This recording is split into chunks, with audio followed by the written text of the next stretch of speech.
This ABC15 Flash Briefing is sponsored by Sanderson Ford. All roads lead to Sanderson Ford.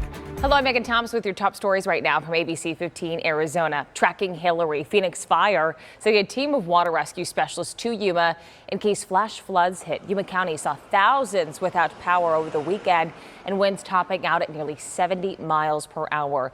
The county's director of emergency management says they feel the worst of the storm has passed.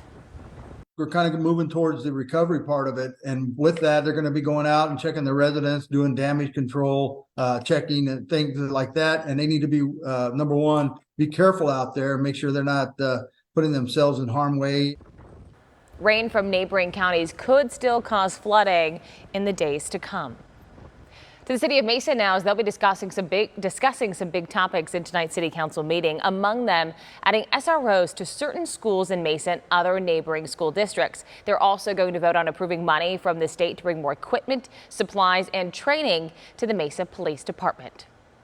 Well, starting a new school year isn't just hectic for students and parents, but also for our teachers. That's why we wanted to continue our conversation talking with first-year teachers. ABC 15's Dick Saletti taking you to the Boss School District in Phoenix, chatting with one teacher who says she was born to do this.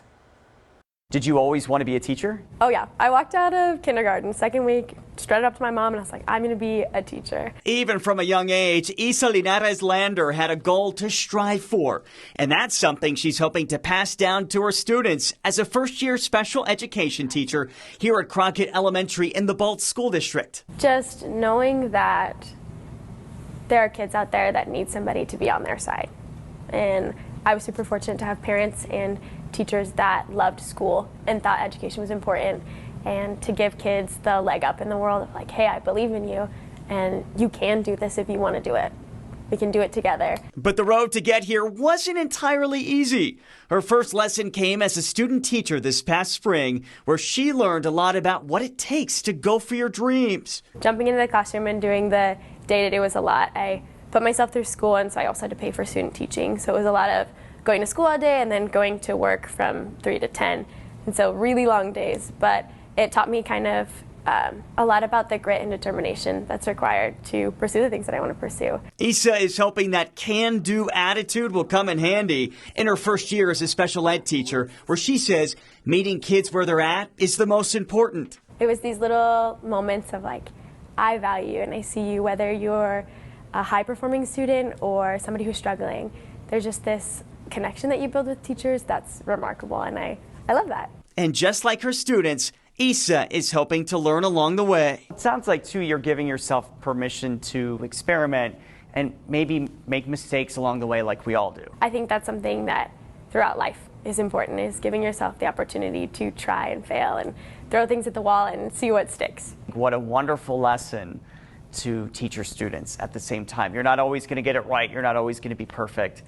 But as long as you're learning, it's okay. Yeah, absolutely. I think with each kid I meet, it becomes more and more personal and more important that I'm loving them well and knowing them well. And even at the end of the day, if that's all they know, then that's a great day to me. That was our Nick Saletti reporting. She also is the first person in her family to earn a 4-year degree and says she owes a lot to her parents and siblings for all their encouragement along the way. Well, calling all Sun Devils, it's ASU night tonight at Chase Field. And if you buy a special ticket package on the D-backs website, you get a free t-shirt. The D-backs face the Texas Rangers starting at 6:40 tonight.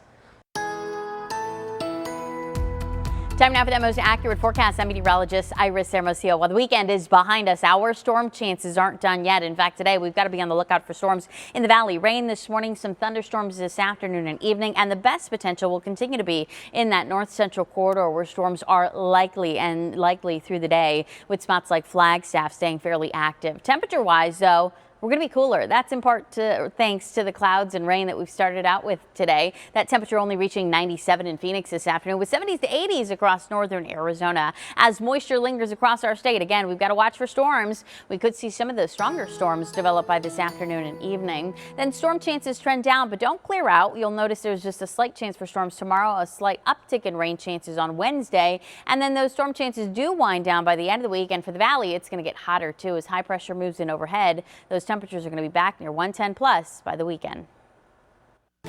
For the latest headlines, weather and traffic, head to abc15.com or download that free ABC15 mobile app.